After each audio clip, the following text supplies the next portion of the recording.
ನಮಸ್ಕಾರ ಸ್ನೇಹಿತರೆ, KCET ಅಪ್ಡೇಟ್ಗೆ ಸ್ವಾಗತ ಸುಸ್ವಾಗತ. ಗಣಿ ಎಜು ಎಕ್ಸ್ಪ್ಲೋರ್ ಯೂಟ್ಯೂಬ್ ಚಾನಲ್. ಓಕೆ, ಎರಡು ಬಿಗ್ ಅಪ್ಡೇಟ್ಗಳು ಹುಡುಗರಿಗೆ ಕ್ಲಾರಿಫಿಕೇಷನ್ ಅಬೌಟ್ KCETಯಲ್ಲಿ ಮಾರ್ಕ್ಸ್ ಎಂಟ್ರಿ ಮಾಡೋ ಬಗ್ಗೆ ಭಾಳಷ್ಟು ಗೊಂದಲಗಳಿತ್ತು. ಅದನ್ನು ಕ್ಲಾರಿಫಿಕೇಷನ್ ಕೊಟ್ಟರು. ಆ್ಯಂಡ್ ಕೆಲವೊಂದಿಷ್ಟು ಸ್ಪೆಷಲಾಗಿ ಇನ್ನೊಂದು ಅಪ್ಡೇಟ್ ಇದೆ, ಅದನ್ನು ಕೂಡ ಹೇಳ್ತೀನಿ. ವಿಡಿಯೋ ಕಂಪ್ಲೀಟಾಗಿ ವಾಚ್ ಮಾಡಿ. ಆ್ಯಂಡ್ ಮೇನಾಗಿ ಹುಡುಗರು ಏನಪ್ಪ ಅಂತಂದರೆ ನಮ್ಮ ಒಂದು ವಾಟ್ಸಪ್ ಚಾನಲ್ಗೆ ಅಥವಾ ಗ್ರೂಪ್ಗೆ ಜಾಯ್ನ್ ಆಗಿ. ಓಕೆ, ಮೊದಲದೇ ಅಪ್ಡೇಟ್ ಆಗಿಬಿಡ್ತೀನಿ ನೋಡಿ. ಈಗ ತಾನೇ ಒಂದು ಟ್ವಿಟ್ಟರಲ್ಲಿ ಮಾಡಿರ್ತಕ್ಕಂಥದ್ದು ನೋಡಿದ್ದೀನಿ.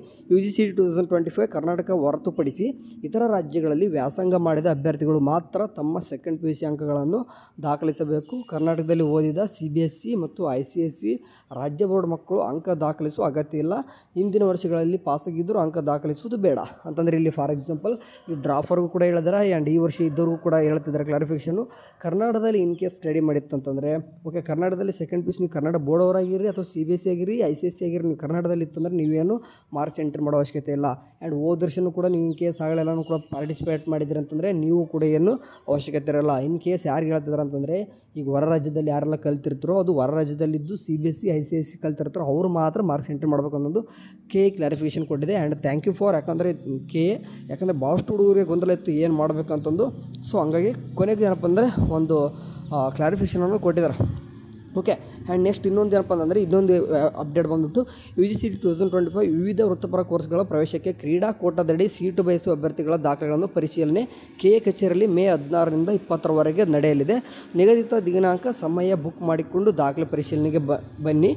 ಮಾಹಿತಿ ಈ ಲಿಂಕ್ ನೋಡಿ ಅಂತಂದು ಹೇಳಿದ್ರೆ, ಅಂತಂದರೆ ಈಗ ಫಾರ್ ಎಕ್ಸಾಂಪಲ್ ಯಾರು ಸ್ಪೋರ್ಟ್ಸ್ ಕೋಟಾ ತೊಗೊತಿದ್ರು ನೋಡ್ರಿ, ಅವರೆಲ್ಲ ಒಂದು ಸ್ಟೂಡೆಂಟ್ಸು ಡಾಕ್ಯುಮೆಂಟ್ ವೆರಿಫಿಕೇಷನ್ ಮಾಡಿಸ್ಬೇಕಿತ್ತು, ಕೆಗೆ ಹೋಗಬೇಕು. ಸೊ ಹಂಗಾಗಿ ಅದನ್ನು ಕೂಡ ಈಗ 16ನೇ ತಾರೀಕಿಂದ 20ನೇ ತಾರೀಕುವರೆಗೂ ಕೂಡ ನಡೀತದೆ. ಸೊ ಹಂಗಾಗಿ ನೀವೆಲ್ಲರೂ ಕೂಡ ಮಾಡಬೇಕು, ಕೆಗೆ ಹೋಗಬೇಕು. ನಿಮ್ಮ ಡೇಟ್ ಯಾವಾಗ ಕೊಟ್ಟಿದ್ದಾರೆ ನೋಡಿ, ಆ ಡೇಟ್ ವೈಸ್ ನೀವು ಹೋಗ್ಬೇಕಾಗ್ತದೆ.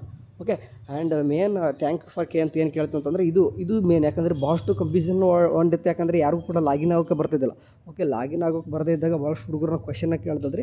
ಸೊ ಕೊನೆಗೆ ಏನಪ್ಪ ಅಂದರೆ ಒಂದು ಕೆಯಿಂದ ಒಂದು ಕ್ಲಾರಿಫಿಕೇಷನ್ ಅನ್ನೋದು ಬಂದತ್ತ. ನೀವೇನು ಮಾಡಬೇಕಾಗಿಲ್ಲ ನೀವು ಸದ್ಯಕ್ಕೆ ಕನ್ನಡದಲ್ಲಿ in case ICSE CBSE and Karnataka board ಎಲ್ಲಾದರೂ ಸ್ಟಡಿ ಮಾಡಿರಿ. ಕನ್ನಡದಲ್ಲಿ ಇರೋರಿಗೆ ಏನೂ ಕೂಡ ಮಾರ್ಕ್ಸ್ ಎಂಟ್ರಿ ಮಾಡೋ ಅವಶ್ಯಕತೆ ಇಲ್ಲ. ಓಕೆ, ಆಟೋಮೆಟಿಕ್ಲಿ ಈಗ ಡಾಟಾ ತೊಗೊಂಡಿದ್ದಾರೆ ಅವರು. Okay, in case out of Karnataka ಯಾರು ಇದ್ದರೂ ಅವ್ರು ಮಾತ್ರ ಎಂಟ್ರಿ ಮಾಡಿ, ಯಾವುದು CBSE ICSE ಇದ್ದವ್ರು ಮಾತ್ರ.